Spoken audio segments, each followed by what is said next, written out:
My name is Mike, and I live in a quiet suburb in Ohio. It's the kind of place where everyone knows your name, where the kids ride their bikes until the streetlights come on, and the biggest news is when someone paints their house a new color. I've been married to Rachel for nearly 20 years. We've got 2 kids, Emily, who just turned 16, and Jake, who's 14. Our house sits on a tree-lined street, the kind of picturesque place you'd see in a movie. The lawns are well kept, the neighbors wave when they pass by, and the smell of barbecue often fills the air on warm summer evenings. Rachel and I met in college. She was studying to become a nurse, and I was working on a degree in engineering. From the moment we met, there was a spark. She had this infectious laugh, and her eyes lit up whenever she talked about her dreams. We got married shortly after graduation, and life seemed to fall into place perfectly. I landed a steady job at a local engineering firm, and Rachel started working at the nearby hospital. When Emily was born, Rachel decided to stay home to take care of her, and when Jake came along 2 years later, she continued to be a stay-at-home mom. For years, our life was the epitome of normalcy. We had the usual ups and downs, but nothing that seemed insurmountable. Our days were filled with soccer practices, school events, and family dinners. Rachel was the glue that held everything together. She was involved in every aspect of the kids' lives, from helping with homework to organizing birthday parties. I did my best to support her, working long hours to provide for the family. I thought we were happy. I thought our life was perfect. But life has a way of throwing curveballs when you least expect it. Looking back, there were signs that things weren't as perfect as they seemed, but at the time, I was too caught up in the daily grind to notice. It wasn't until everything came crashing down that I realized just how fragile our happiness was. Looking back, the signs were there long before I ever realized what was happening. Rachel had always been a bit of a social butterfly, but over the past year, her behavior had started to change. It wasn't anything drastic at first, just little things that seemed off. She was spending more time on her phone, often smiling or laughing at messages that she wouldn't share with me. When I asked her about it, she'd say it was just a funny meme from a friend or something about the kids' school. I wanted to believe her. After all, we'd been together for so long, and I trusted her completely. But then she started going out more frequently, claiming she needed me time. She'd meet up with friends for dinner or drinks, sometimes not coming home until late. It was out of character for her, but I didn't want to be the controlling husband, so I let it go. One night, Rachel mentioned she was going to a new book club. I remember thinking it was a bit odd since she hadn't mentioned any interest in joining one before, but I didn't question it. She left dressed up nicer than usual, wearing a new dress that I hadn't seen before. As she walked out the door, I couldn't shake the feeling that something was off. Over the next few weeks, her absences became more frequent. There were more book club meetings, more nights out with friends I had never heard of, and more time spent on her phone, always with that same secretive smile. Our sex life, which had always been steady, began to dwindle. Rachel seemed distant, often making excuses about being tired or stressed. It wasn't just the physical distance that bothered me, it was the emotional one. We used to talk about everything, but now our conversations felt forced and superficial. When I tried to discuss my concerns, she'd brush me off, saying I was being paranoid or that I needed to relax. One night, I decided to stay up and wait for her to come home. She had said she'd be back by 10, but as the clock ticked past midnight, I grew more anxious. Finally, at around 1 a.m., she walked in, looking surprised to see me still awake. "Where have you been?" I asked, trying to keep my voice steady. She rolled her eyes, clearly annoyed. "I told you I was out with the book club. We went for drinks afterward." "Until 1 in the morning?" I pressed. "Yes, Mike," she snapped. "We were having fun. Is that a crime?" Her defensiveness only fueled my suspicions, but I didn't want to push her further and cause a fight. I nodded, trying to play it cool, but inside my mind was racing. Something wasn't right, and I needed to find out what it was. The turning point came a few weeks later. Rachel had left her phone on the kitchen counter while she was in the shower. A message popped up from a contact saved as C. It read, "Can't wait to see you tonight. Last night was amazing." My heart sank. I knew I shouldn't invade her privacy, but I couldn't help myself. I unlocked her phone and scrolled through the messages. What I found confirmed my worst fears. There were dozens of messages from C, detailing intimate moments and plans to meet up. The dates and times matched up with her so-called book club meetings. I felt a mix of anger, betrayal, and heartbreak. How could she do this to us? To our family? I wanted to confront her right then and there, but I knew I needed more evidence. Something undeniable. I took screenshots of the messages and saved them to my own phone, my hands shaking the entire time. The rest of the day was a blur. I went through the motions at work, barely able to focus. All I could think about was Rachel and the betrayal I had uncovered. When I got home that evening, she was already there, acting like everything was normal. I couldn't stand to look at her, knowing what I knew. Over the next few days, I watched her more closely, noting every lie, every excuse. She was good at covering her tracks, but I was determined to catch her in the act. My suspicions had turned into a painful reality, and I needed to know the full extent of her deceit. It had been a few days since I found the incriminating messages on Rachel's phone, and my mind was a storm of emotions. I couldn't focus on anything, constantly replaying the conversations and lies in my head. I knew I needed concrete evidence, something undeniable to confront her with. That Saturday, Rachel told me she had another book club meeting. This time, I decided I wasn't going to sit idly by. I told her I had to work late, pretending to be nonchalant, while secretly planning to follow her. She left around 7 p.m., dressed in one of her new outfits, and I waited a few minutes before heading out. I felt a mix of fear and determination, knowing that what I was about to discover could shatter our lives forever. I followed her to a cozy little cafe on the other side of town.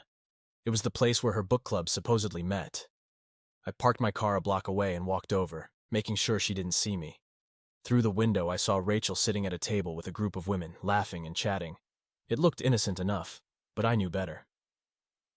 As the evening went on, the group began to disperse. One by one, the women left, until it was just Rachel and another man. I watched as they exchanged glances and subtle touches. My heart pounded in my chest. This had to be C. They left the cafe together, and I followed them, keeping a safe distance. They walked down the street to a small, dimly lit bookstore. The sign outside read closed, but Rachel pulled out a key and unlocked the door. My suspicions were confirmed. This was where they were meeting in secret. I waited outside, my nerves on edge, trying to decide what to do next. The thought of confronting them was terrifying, but I couldn't let this go on any longer. I had to see it with my own eyes. I crept up to the window and peered inside. The bookstore was empty, but I could hear faint noises coming from the back. Steeling myself, I slipped inside and followed the sounds. The bookstore's restroom door was slightly ajar, and as I approached, I could hear the unmistakable sounds of passion. My blood boiled.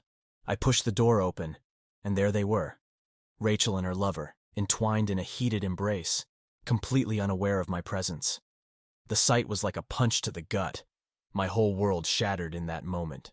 Without thinking, I lunged forward and grabbed the man by his shirt, yanking him away from Rachel. She screamed, startled and terrified. "What the hell are you doing?" I shouted, my voice shaking with rage. The man tried to push me away, but I was fueled by a mix of anger and adrenaline. I punched him square in the face, sending him crashing into the sink. He scrambled to his feet, blood dripping from his nose. "Mike, stop!" Rachel yelled, trying to pull me back. I turned to her, my eyes filled with fury and hurt. "How could you, Rachel? How could you do this to our family?" She stood there, half naked and sobbing, her eyes wide with shock and fear. I can explain," she stammered. "Explain? Explain what?" I spat. "That you've been screwing around behind my back? That you've been lying to me? To our kids?" The man, now clutching his face, tried to speak. "It's not what you think, man. Just calm down." "Shut up!" I roared, turning back to him. "You have no idea what you've done." I grabbed him by the collar again, ready to throw another punch, but Rachel stepped between us, her hands on my chest. "Mike, please," she begged, tears streaming down her face. "Don't do this. Just listen to me." "Listen to you?" I laughed bitterly. "After everything, you want me to listen to you?" The reality of the situation hit me like a ton of bricks. This wasn't just a nightmare I could wake up from. This was my life, my marriage, crumbling before my eyes. I let go of the man and took a step back, breathing heavily. "Get out," I said, my voice low and cold. "Both of you, just get out of my sight." Rachel looked at me, desperation in her eyes. "Mike, we need to talk about this. Please." "There's nothing to talk about," I replied, my voice steady now. "You made your choice. Now live with it." The man, still clutching his bleeding nose, muttered something under his breath and hurried out of the restroom. Rachel stood there, her face a mixture of guilt and despair. I turned away, unable to look at her any longer. As I walked out of the bookstore, I felt a strange sense of relief. The truth was out, and there was no going back. Rachel's betrayal was undeniable, and now it was time to face the consequences. The days following my discovery were a haze of anger and pain. Rachel tried to reach out, to explain, but I couldn't bear to hear her voice. I avoided her, staying at a friend's place and only returning home when I knew she wouldn't be there. My thoughts were consumed by betrayal, and I felt an overwhelming need to make her pay for what she had done. It wasn't enough to just end things quietly. I needed her to feel the same humiliation and hurt that I was experiencing. One night, as I lay awake in my friend's guest room, an idea took root in my mind. It was vindictive, but I was beyond caring. I knew it was petty and wrong, but at that moment, it felt like justice. I decided to create a fake escort profile using Rachel's details and distribute it. I spent hours gathering all the information I needed. I found a picture of her from our vacation, a photo that showed her in a flattering dress, looking happy and carefree. I felt a pang of guilt as I uploaded it to the escort site, but I quickly pushed it aside. I filled in the details, crafting a persona that was a twisted version of Rachel. I listed her likes, dislikes, and even included some personal quirks to make it seem authentic. My heart pounded as I typed, each keystroke a step further into this dark revenge. The profile was disturbingly easy to set up. I used a burner email to avoid any trace back to me. I included her real phone number, imagining the shock and embarrassment she would feel when strangers started contacting her. I made sure the profile was detailed enough to be believable but vague enough to maintain some anonymity. When it was done, I sat back and looked at what I had created. It was a cruel caricature of the woman I had once loved, now reduced to an object of ridicule.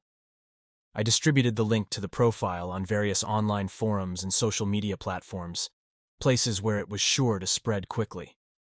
The thought of her phone blowing up with messages and calls from strangers filled me with a twisted sense of satisfaction. I wanted her to feel exposed and humiliated, just as I had felt. The next day, I returned home to pick up some more of my things. Rachel was in the kitchen, looking worn and tired. She tried to talk to me, but I brushed her off. I went upstairs, packed a bag, and left without saying a word. As I walked out the door, her phone started ringing. I smirked, knowing exactly what was about to unfold. Later that evening, I got a call from a mutual friend. She sounded frantic. "Mike, something's happened.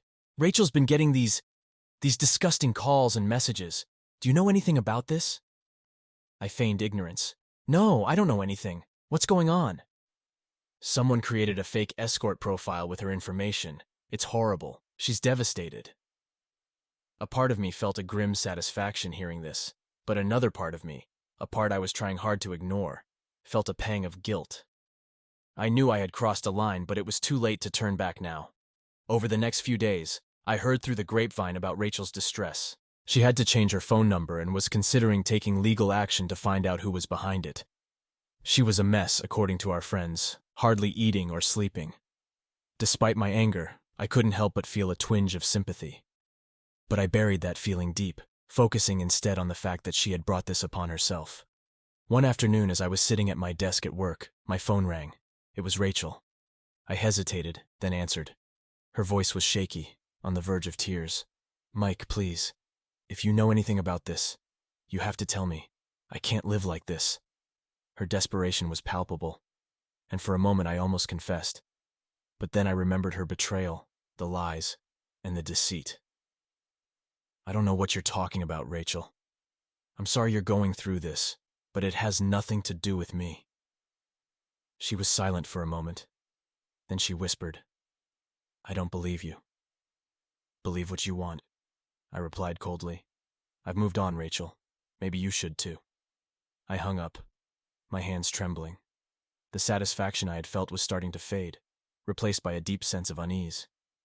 I had hurt her, yes, but I had also stooped to a level I never thought I was capable of. The lines between justice and cruelty had blurred, and I was left feeling more lost than ever. As the days turned into weeks, the fallout from the fake profile began to die down. Rachel managed to regain some semblance of normalcy, but the damage was done. She was a shadow of her former self, and our relationship was irrevocably broken. I had won, in a way, but it was a hollow victory. The revenge that had seemed so satisfying had left me feeling empty and ashamed. In the end, I realized that no amount of revenge could heal the wounds Rachel's betrayal had inflicted. It was time to move forward, to find a way to rebuild my life without the shadow of our past hanging over me. The road to recovery would be long and difficult, but it was a journey I knew I had to take. After weeks of tension and silence, I knew it was time to confront Rachel face to face. The house felt like a battleground, and the air was thick with unresolved anger and pain. I needed answers, closure, and maybe even a sense of finality. I decided to meet her at the house one evening when the kids were staying over at a friend's place. It was time for a long overdue conversation. I arrived at the house early and found Rachel sitting in the living room, staring blankly at the TV. She looked up when I entered, her eyes red and swollen. It was clear she hadn't been sleeping well. I took a deep breath and sat down across from her, feeling the weight of the moment settle over us. "Rachel, we need to talk," I began, trying to keep my voice steady. She nodded, her expression weary. "I know. There's a lot we need to discuss." There was a long silence, the kind that felt like it stretched on forever. I gathered my thoughts, trying to find the right words. "Why, Rachel?" I asked, finally breaking the silence. "Why did you do it?" She looked down at her hands, twisting them nervously. "I don't know, Mike. I was lonely. You were always working, and I felt like you didn't see me anymore. Chris was just there." "That's not an excuse," I replied, my voice rising despite my efforts to stay calm. "We all get lonely, but we don't all cheat." Tears welled up in her eyes, but I couldn't tell if they were tears of regret or self-pity. "I know it's not an excuse. I'm sorry, Mike. I really am. I never meant for it to go this far." I scoffed, feeling my anger flare up again. "You never meant for it to go this far? You were screwing him in a bookstore bathroom, Rachel. How could you possibly think that wouldn't go far?" She flinched at my words, but I pressed on, unable to stop the flood of emotions. "You lied to me. You lied to our kids. You betrayed everything we built together. How can you even begin to apologize for that?" "I'm sorry," she whispered, her voice barely audible. "I know I've hurt you, and I hate myself for it." There was a moment of silence as I took in her words. For a brief second, I felt a flicker of sympathy, but it was quickly snuffed out by the memory of her betrayal. "Sorry isn't enough, Rachel. You destroyed our family. Do you understand that?" She nodded, tears streaming down her face. "I do, and I'm willing to do whatever it takes to make things right." I shook my head, feeling a mix of frustration and sadness. "You can't make this right. There's no going back from this." She looked at me, her eyes pleading. "What do you want from me, Mike? How can I fix this?" "I don't know if you can," I admitted, my voice breaking. "But we need to figure out what comes next. We need to think about the kids, about what's best for them." She wiped her tears and nodded. "I agree. They're the most important thing." We spent the next hour discussing practical matters, custody arrangements, how we would tell the kids, and the logistics of separating our lives. It was a painful conversation, filled with moments of anger, sorrow, and regret. But it was necessary. We couldn't keep living in limbo, pretending everything was fine when it clearly wasn't.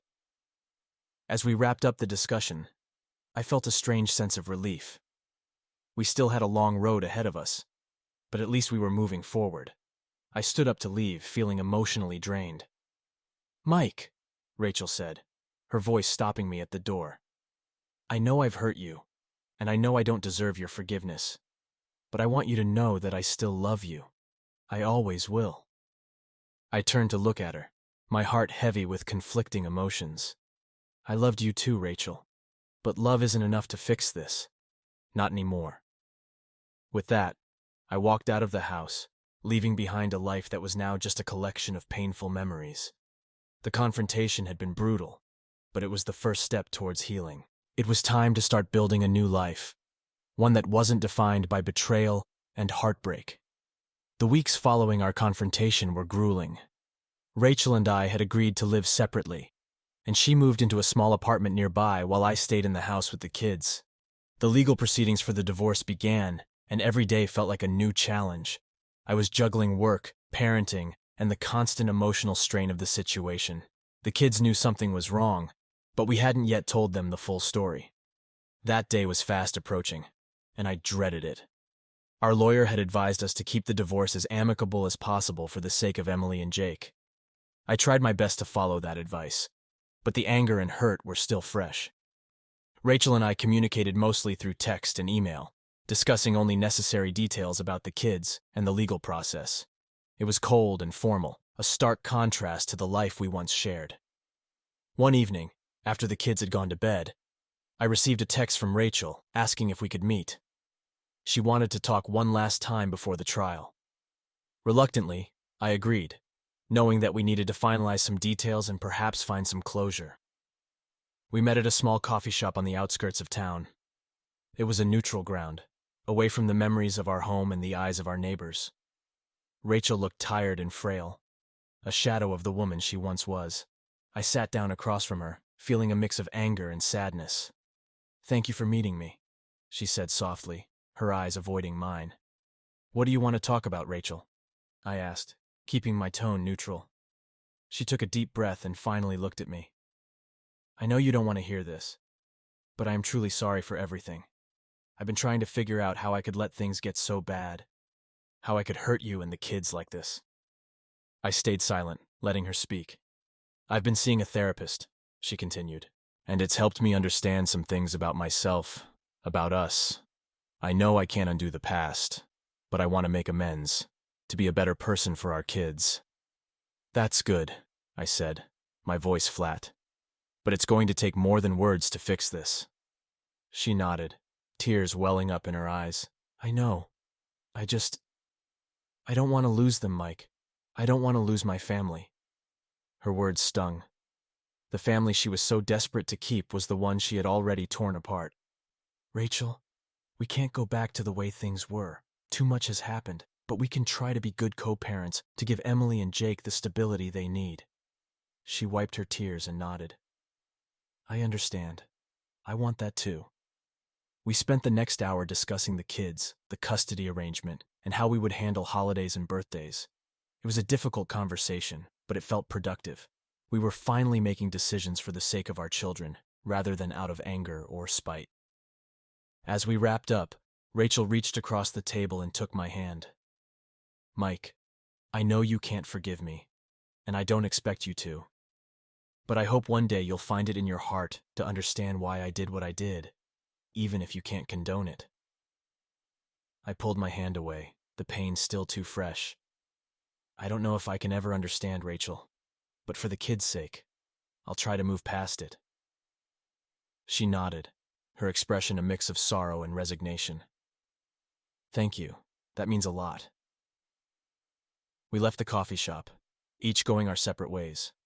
There was no hug, no lingering goodbye, just a mutual understanding that our paths had diverged, and we were now traveling separate roads. The day of the trial arrived, and I felt a sense of dread as I walked into the courthouse. Rachel was already there, sitting with her lawyer.